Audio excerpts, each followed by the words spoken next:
Thank you, Tracy.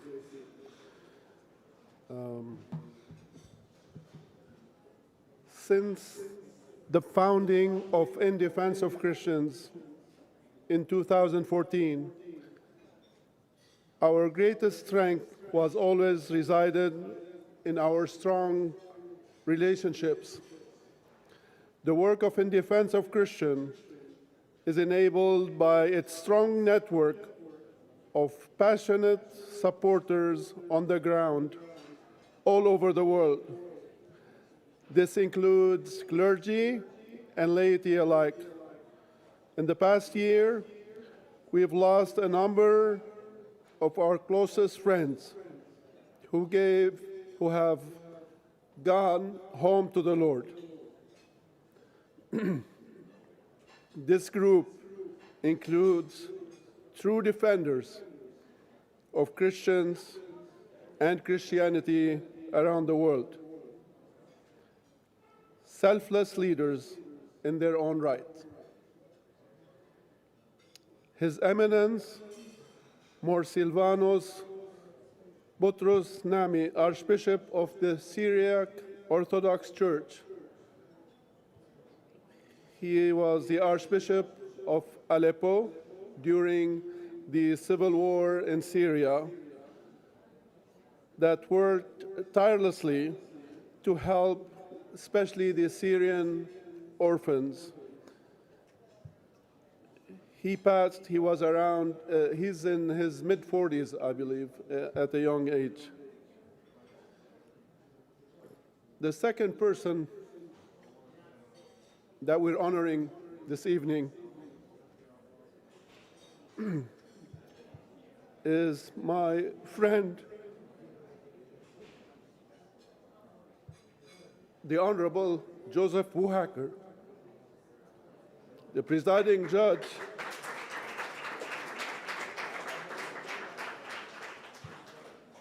of the 10th Judicial District of Alabama. I've known Judge Buhacker since I arrived to this great country about 35 years ago. He's always worked for the sake of Christians and Christianity in Lebanon and the Middle East, tirelessly. For 35 years, I've learned a lot from him. He was a great policy person, policy maker. I've learned a lot from him since we first met. He was the president of many organizations, including the American Lebanese League. That was a very strong lobby in Washington, D.C. during that period. When when the U.S. government did not want to receive or hear even about President-elect Bashir Gemayel, Joseph Buhacker lobbied for Bashir Gemayel, and he was received as a president in the United States during the Reagan presidency. And my friend Joe, which we will all miss, has also served on the National Alliance of Lebanese Americans, has testified in Congress through the years, wrote so many policy papers, and testified in Congress and worked and met several US presidents. But he was the kindest person you'll ever meet, and with a strong personality and a policy man, a family man, a great father, a great husband, and he was our IDC policy chairman. We will dearly miss him.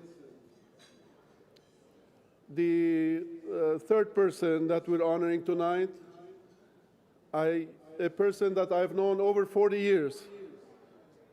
His name is Masoud Ashar. He is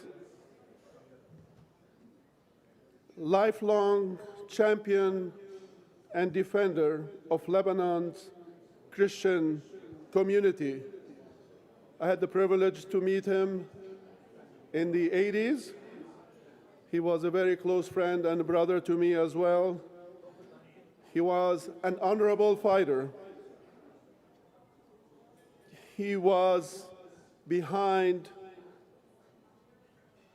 defense force during the Lebanese Civil War, which defended Beirut and the Christian area, and the 100-Day War in Beirut, and kicked out the Syrian army out of Beirut.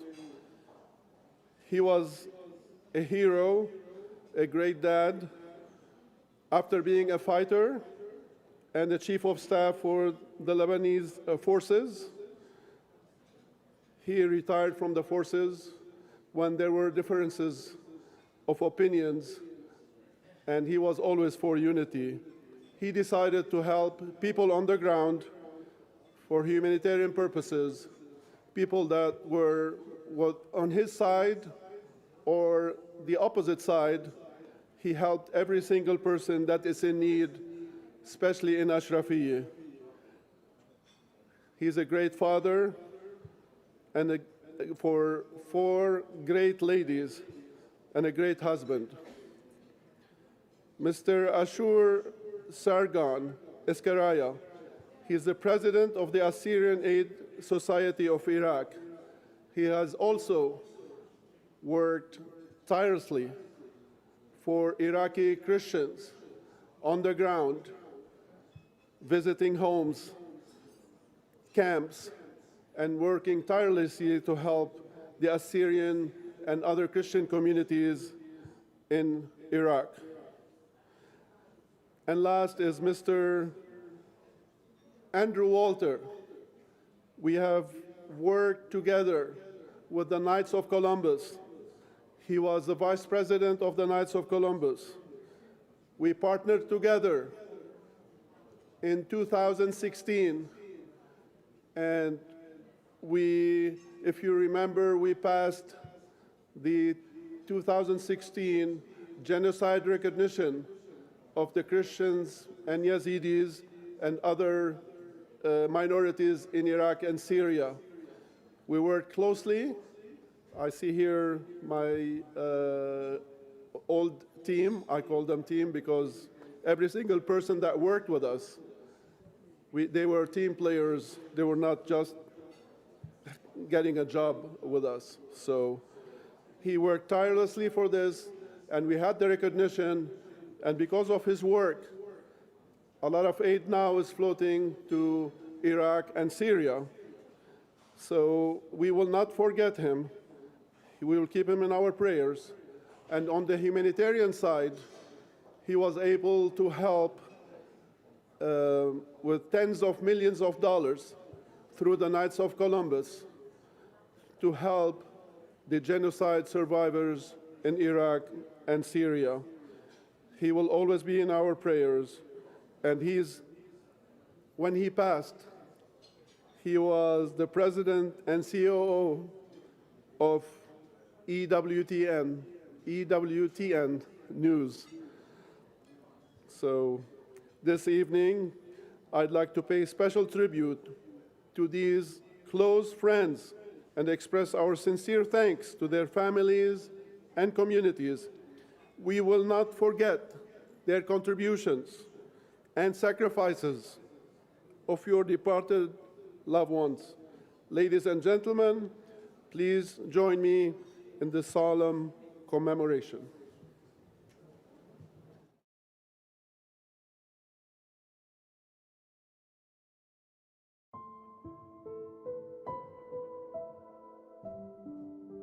نحن جئنا من سوريا نحمل صوت أطفالنا الأبرياء الذين راحوا ضحية هذه الحرب العشوائية التي طالت كل البيوت والتي مست كل الناس ودمرت البنى التحتية في البلد.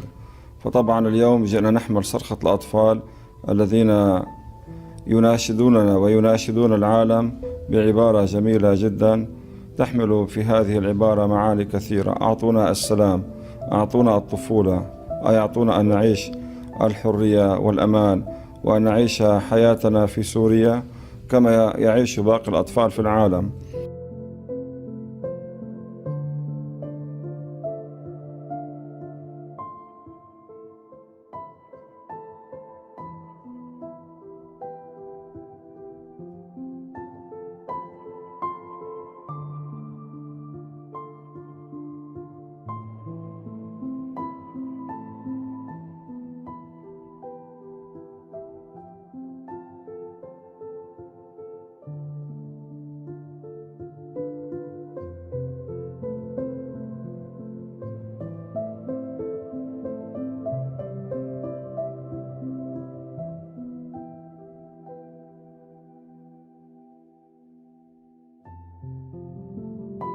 On behalf of my mother Maggie, my sister Maria, and brother Louis, and the greater Buhacker family, I would like to take just a minute to talk about my father Joseph Buhacker.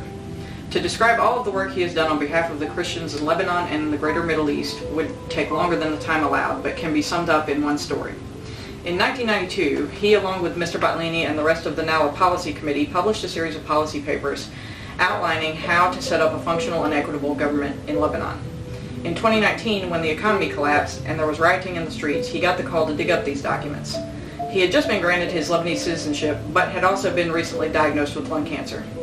Always eager to help, I was tasked with scanning the documents and to be edited. I asked, though, why he thought this time would be different. He said maybe it won't be, but it is your patriotic duty to try. Most of my father's adult life was spent as an advocate for the people that could not advocate for themselves. It is our hope that this legacy can live on through the work of the IDC. Good afternoon. My name is Joseph Louis Buhacker. I come from Birmingham, Alabama. My home is in Zahli, Lebanon. Well, my name there is Joseph Ilyas Labuaka, but they have a hard time with that in Alabama, so we just call it Joseph Louis Buhacker. Recovered my citizenship today, glad to go back to Lebanon, to return back to them everything they have given to me. And I encourage all the Lebanese people who live throughout the whole world who've been very successful in their lives. You can't have full success until your home has been restored. So do what I did and go back and rebuild Lebanon. And what's the phrase? Raja, Raja, and the word is Yatammar Lebanon.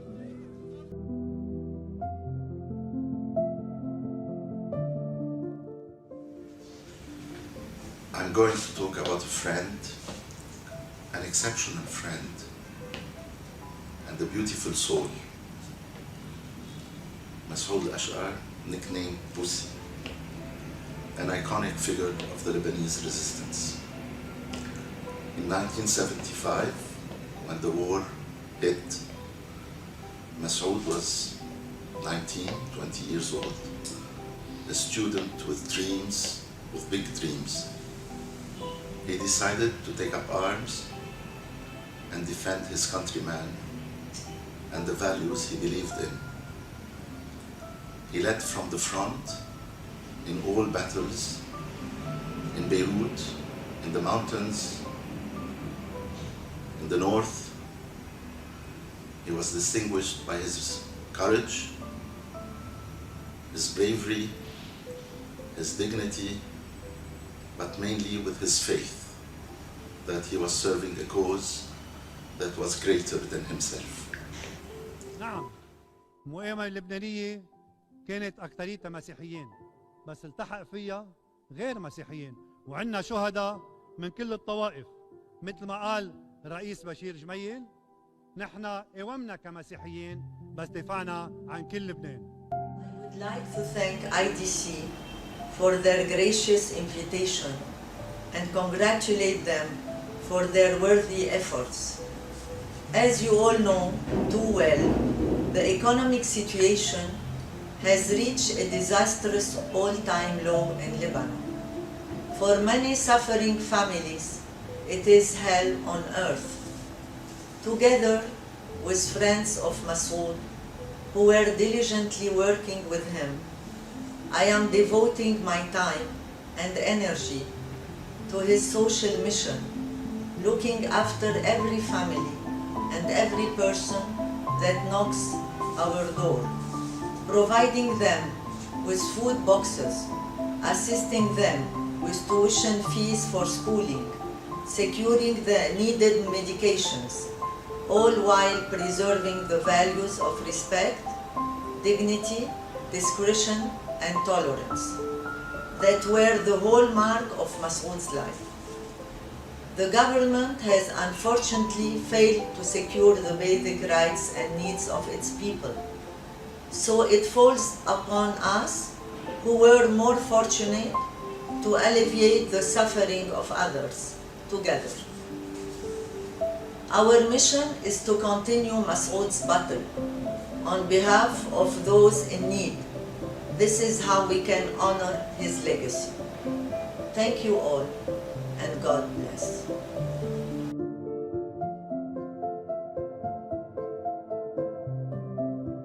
Hello, I am Antoine Bourani, President of Assyrian Aid Society of America. It is with a heavy heart that we are bringing you this message of Rabbi Ashur Scharia's passing, who was the President of Assyrian Aid Society of Iraq for 11 years. He touched the lives of thousands of Assyrians, Yazidis, and other communities in Iraq. The Syrian Christian in Middle East in the last 100 years have been forcibly removed, hence losing rights to the lands, territories and resources, also losing rights to the conservation and protection of their environment, including the protective capacity.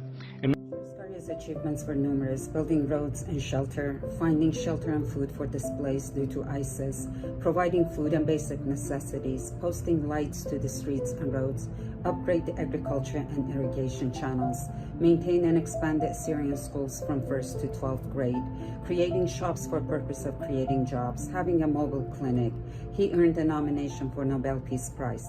He hoped to preserve this ancient nation, preserve the Assyrian language, and preserve the diverse mosaic fabric of Iraq's society by providing security to all ethnicity in the region.